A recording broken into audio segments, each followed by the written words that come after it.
এত যজ্ঞি করে বাদ্যি বাজিয়ে কামারপুকুরের ভগবানকে বিয়ে দিয়ে আনলে, সে বিয়ে করে বউও আনলো। কত স্বাদ ছিল বউকে নিয়ে পাড়া বেড়াবো, এ দৌড় সে দৌড় ঘুরে ঘুরে কত রঙ্গ করব। সব মাটি। কি আর করি রে পাইন মেয়ে, সবই আমাদের কপাল। একবার ভেবে দেখতো, আমার এই পোড়া কপালের আনন্দই বল আর বাঁচবার জন্যে শ্বাসই বল, সবই তুই গদাইকে ঘিরে। ছোটবেলা থেকে ওকে আমি গোপালভাবে দেখতাম, তার জন্যে কম কথা তো শুনতে হয়নি। ওর বাল্যলীলার সময় ওকে নিয়ে ভগবান আর মানুষের কাড়াকাড়ি, এবারই ও বাড়ির জ্যাঠাইমা, বাবা মা সবাই ওর ভাবের দরজায় খিল এঁটে দিত, আর আমি একা একা গোপাল গোপাল করে ওর বালকৃষ্ণ রূপ দেখতাম। হায়, আর এখন সে গদাইয়ের দিকে চেয়ে দেখা যায় না, চেয়ে দেখা যায় না রে, চেয়ে দেখা যায় না। কেঁদো না প্রসন্ন দিদি, গদার ভাইয়ের অমঙ্গল হবে। ওর গা থেকে গয়নাগুলো খুলে নিল বলেই না সারদার কাকা ওকে কোলে নিয়ে চলে গেল। আর আমার গদাইয়ের কি কষ্ট।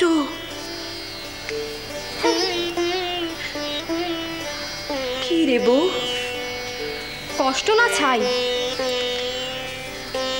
ওর কষ্ট ভেবে তোমার আমার কষ্ট। ও তো মহা আনন্দে আছে, বাড়িতে কারো মুখে কোনো সাড়া নেই। মা রঘুবীরের আসনে বসে আছেন, ননদিনীরাও সব দম চাপাতে হাঁপিয়ে উঠে যে যার ঘরে পালাই পালাই ভাবছে। ওর দাদার মুখ দেখে মনে হচ্ছে যেন মাথায় আকাশ ভেঙে পড়ছে, কিন্তু ওর কোনো হুঁশ আছে? কি করছে? হেসে খেলে সবার পিছু পিছু ঘুরছে, ভাব এমন যেন কিছুই হয়নি, এমনটি হবারই ছিল। কি হবার ছিল? কুটো বাঁধা বউ চলে যাবে? যায়নি, বউ নাকি ফিরে সাজতে গেছে, সাজ পাল্টে আবার আসবে। কিসের সাজলো জানি না বাপু, এই সংসারের অবিদ্যা সাজ ফেলে জগৎকারণের বিদ্যা সাজ, বুঝিস? বোঝো না?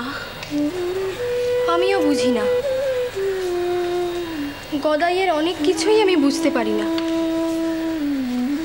আর বুঝতে গেলে কুল পাই না।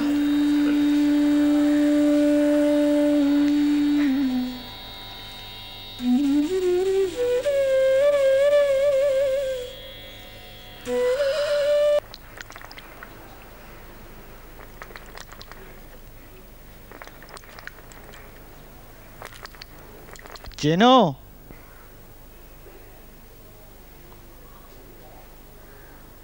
না তো।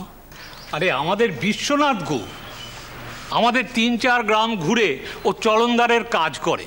হ্যাঁ, আর ওই গ্রামের বউ ঝি বুড়ো বুড়ি সবাইকে ওই গ্রাম পার করে পৌঁছে দেয়, আর সব খবর রাখে, বুঝেছো? কি গো বিশ্বনাথ, তাই তো? আগে বলো না, তোমার ওই কামার পুকুরের খবর? ও কথা তো আপনাকে আমি বলেছি, কিন্তু আপনি আমাকে এখানে ডেকে এনে কি কথা শোনাতে চান বলুন তো? ওই যে তুমি বললে। না না মুখুজ্জি মশাই, আমাকে মাফ করবেন, লোকে যা বলছে আমি আপনাকে তাই বলেছি, এ তো আমার নিজের কথা নয়। আরে বাবা, তুই নিজের কথা কেন বলবে? তুই তো পরের কথাই বলবে। আরে তোমার মুখের কথা শুনলে মানে আমার বুকের বোঝাটা হালকা হয়, এই আর কি। কি বলছো কি জরাম ভাই? ওই যে তোমার জামাই বাবা জীবন গো। হ্যাঁ হ্যাঁ, এখন তো লোকে বলছে তোমার জামাই নাকি পাগল, খ্যাপা। একদিন তো আমি একা বলতুম। গো, তাই নাকি গো? আমি জানি না মশাই, ছি ছি, আমার ভারী অন্যায় হয়েছে। তবে কি উনি ওনার কথা সাক্ষী মানার জন্য আমাকে এখানে ডেকে আনলেন? আমি বুঝতে পারিনি ঠাকুর, আমি বুঝতে পারিনি। আহা, তো ভাববার তো কিছু নেই গো। বলি, না জেনে না বুঝে অন্যায় করলে পাপ লাগে না গো। এসো এসো, তামুক খাও, তামুক খাও, তামুক খাও। না ঠাকুর, আজ থাক, আমি বরঞ্চ আর একদিন এসে খাবো খুনি। আজ তাহলে আমি চলি। এসো। পেন নাম।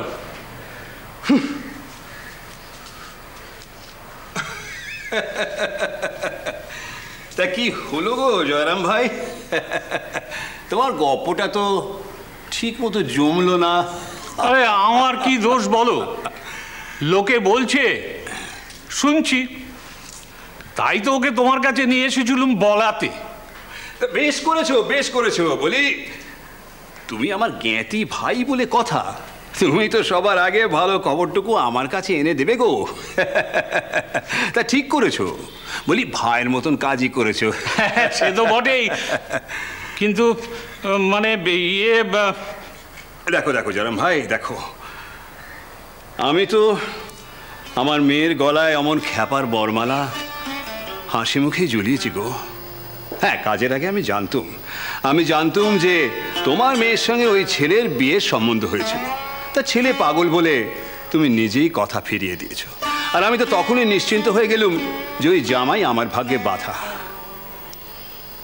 নইলে অমন পুণ্যপ্রাণ ছেলে তুমি ফিরিয়ে দাও। তুমি কি বলছো হে? আমি ঠিক বলছি গো, তবে এতে তোমার কোনো দোষ নেই জয়রাম ভাই। এ তো ভগবানের ঘটকালি, শিব পার্বতীর জোড় গো, শিব পার্বতীর জোড়। নিজের মেয়ে বলে বলছি না, বাড়ি কপাল করে এসেছিল মেয়েটা, আর ওদের ঘরে কাজ আমাকে করতেই হতো। আজ নয়তো কাল কাজ আমাকে করতেই হতো। সত্যি বলছি আমি, কিন্তু দেখো, তোমার ভাবের তো আমি ঠাঁই পাচ্ছি না। আরে চাকে চাকে, ওসব কথা যাক, ওসব কথায় কাজ নেই। চলো চলো, তামুক খাও, তামুক খাও। না, আমি চলি। সে কি গুজরাম ভাই? হ্যাঁ, তুই চলে যাবে? বেশ বেজার হলে বুঝি তুমি। মানে ব্যাপারটা ঠিক জমলো না। না না, আমি চলি।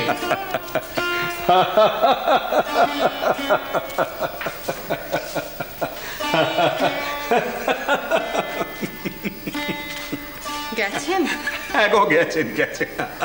আমি তো আমুক খেতে বলুন, তা শুনলে না, চলে গেলেন। হ্যাঁ গো, একটা কথা বলবো।